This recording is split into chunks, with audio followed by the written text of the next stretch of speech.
Guys. அதுக்கப்புறம் நான் shorts போடணும்னு சொன்னேன், போட முடியல. போயிட்டார் இதுக்கு சொன்னாங்க. அதனால நான் வந்து அந்த உடம்பு அப்புறம் சரியில்லை பிரியாணி சாப்பிட்டு எதுவுமே 1 வீக்ஸு ஃபுட் பாய்சன் ஆச்சு. நேற்று டாக்டர் போய் பார்த்து ஸ்கூலுக்கு போகல.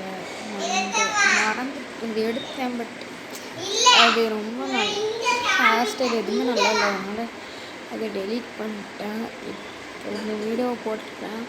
அந்த வீடியோவும் போட மறந்துட்டேன். ஷார்ட்ஸ் எடுத்துகிட்டு போடலான்னு பார்த்தேன், மறந்துட்டேன். மிதிச்சேன் போயிட்டேன்.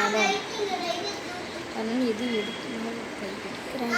பாருங்கள், அந்த வீடியோ போய் பாருங்கள், சூப்பராக இருக்கும் கைஸ். நம்ம வந்து ஃபாலோன்ற ஒரு கேம் விளையாடுறோம். அதில் எடுத்த வீடியோ தான் செம்மையாக இருக்கும். ஒரே வீடியோ எடுத்தோம். அப்புறம் ஒரு ரெசிபி வீடியோ இருக்கும். ரெசிபி வீடியோ போய் பாருங்கள், அது சூப்பராக இருக்கும். சரி பாய்.